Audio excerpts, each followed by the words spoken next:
Double engine సర్కారు ఏర్పాటు అయ్యే అవకాశాలే కనిపిస్తున్నాయి. ఇక జార్ఖండ్ విషయానికి వస్తే మాత్రం కొంత ఎగ్జిట్ పోల్స్ అంచనాలు కూడా తలకిందులు అవుతాయా అనేటువంటి డౌట్ అయితే మాత్రం ఉంది. ఎందుకంటే నువ్వా నేనా అనే పరిస్థితి ప్రస్తుతం జార్ఖండ్లో అయితే మాత్రం నంబర్ పరంగా చూసినప్పుడు కనిపిస్తోంది. భారతీయ జనతా పార్టీ మిత్రపక్షాలు అక్కడ 38 స్థానాల్లో ప్రస్తుతం వరకు కూడా లీడ్ చూపుతున్నారు. ఇక కాంగ్రెస్ వారి సంబంధించినటువంటి మిత్రపక్షాలు ఎవరైతే ఉన్నారో వీరు మాత్రం ప్రస్తుతం దాదాపు 40 స్థానాల్లో కూడా ఆధిక్యం కనబరుస్తున్నటువంటి పరిస్థితులు మనకు కనిపిస్తున్నాయి. ఇక ప్రియాంక గాంధీ చూసినప్పుడు ప్రియాంక గాంధీ భారీ ఆధిక్యంలో అయితే కొనసాగుతున్నారు. దాదాపు 70,000కు పైగా ఆధిక్యం ఆమెకు చేరుకున్నటువంటి పరిస్థితి. ఇక ముఖ్య నేతలు ఎవరైతే పోటీ చేస్తున్నారో మహారాష్ట్రలో వీరందరూ కూడా ముందంజలో ఉన్నటువంటి పరిస్థితి మనకు కనిపిస్తుంది. ఇక లేటెస్ట్గా వస్తున్నటువంటి అప్డేట్స్, సో ఢిల్లీ కేంద్రంగా అక్కడ మారుతున్నటువంటి రాజకీయ పరిణామాలు, జార్ఖండ్ విషయం నేపథ్యంలో ఎలాంటి పరిస్థితులు ఉండబోతున్నాయో కూడా మా కృష్ణ అడిగి తెలుసుకుందాం. కృష్ణ, ఏంటి సో తాజాగా వస్తున్నటువంటి నంబర్ ఏ విధంగా కనిపిస్తోంది? మహారాష్ట్ర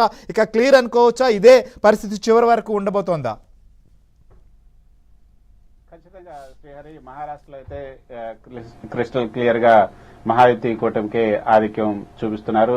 ఎన్నికల కమిషన్ ఇస్తున్నటువంటి ట్రెండ్స్ ప్రకారంగా చూస్తేనే మహాయుతి కూటమి ఆధిక్యంలో ఉంది.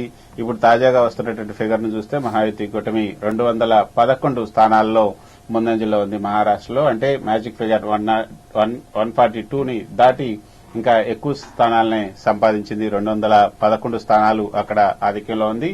ఇక ఈ యొక్క కూటమి ఏదైతే ఎన్డీఏ కూటమి, ఇండియా కూటమి మాత్రం చాలా తక్కువ స్థానాల్లోనే అక్కడ ఉందనే చెప్పొచ్చు. కేవలం 63 స్థానాల్లోనే అక్కడ ఆధిక్యంలో ఉంది మహారాష్ట్రలో ఎన్డీఏ కూటమి. ఇక జార్ఖండ్ లో అయితే నువ్వా నేనా అన్నట్లుగానే ఉంది. ఒక ఇండియా కూటమి 39 స్థానాలు, తాజాగా చూస్తుంటే 39 స్థానాలు ఇండియా కూటమి, ఎన్డీఏ 38, అంటే ఒకటే స్థానం తేడాగా ఉంది. మరి కొన్ని చోట్లయితే ఇండియా అంటే ఫలితాలు వస్తున్న ప్రకారంగా చూస్తూ ఉంటే ఒక్కొక్క ప్రాంతాన్ని బట్టి ఈ యొక్క ఫలితాలు మారుతూ ఉన్నాయి. ఒక సందర్భంలో అయితే ఇండియా కూటమి ఎక్కువ స్థానాల్లో అంటే మ్యాజిక్ ఫిగర్ దాటి 47, 48 కూడా పోయింది. కానీ ప్రస్తుతం అయితే 31 స్థానంకి వచ్చింది. మళ్ళీ తర్వాత ఎన్డీఏ కూటమి 47లో ఇప్పుడు కొనసాగుతున్నటువంటి పరిస్థితి. కానీ ఈ మొత్తం ఫలితాలను బట్టి చూస్తుంటే శ్రీహరి మనకి చాలా స్పష్టంగా అర్థమవుతుంది ఏంటంటే కాంగ్రెస్ పార్టీ ఇక్కడ బిగ్ లూజర్ అనే చెప్పొచ్చు. కాంగ్రెస్ పార్టీ ఆశకు పోయి చాలా ఎక్కువ స్థానాల్లో పోటీ చేసి ఎక్కువ స్థానాల్లో ఓటమి పాలు కావటం, ఇది మిత్రపక్షాలకి చాలా ఒక శాపంగా మారిందని చెప్పొచ్చు. జార్ఖండ్ లో చూసుకుంటే 30 స్థానాల్లో పోటీ చేసింది కాంగ్రెస్ పార్టీ. కేవలం 7-8 స్థానాల్లోనే కాంగ్రెస్ పార్టీ అక్కడ గెలవబోతుంది. అంటే 23 స్థానాలు బీజేపీకి అప్పనంగా అప్పచెప్పింది అక్కడ.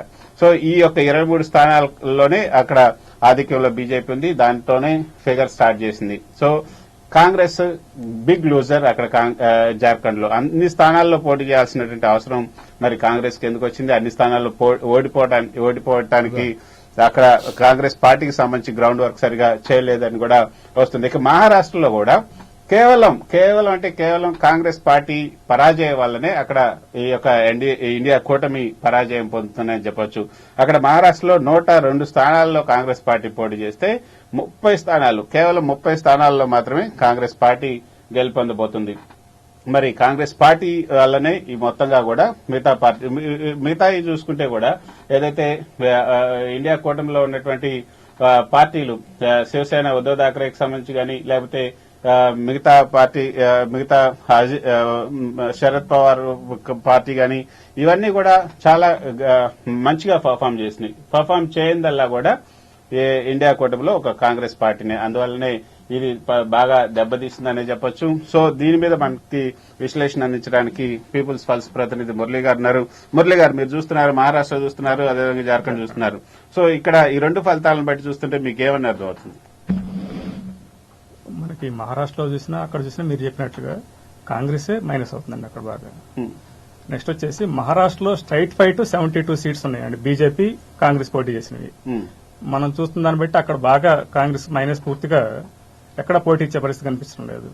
అదేవిధంగా మనకి జార్ఖండ్ కూడా మనకు కొన్ని ఛానల్స్ లో వచ్చేసేమో వన్ సైడ్ ఇస్తున్నారు, వన్ సైడ్ ఎన్డీఏ క్లియర్ ఇస్తున్నారు.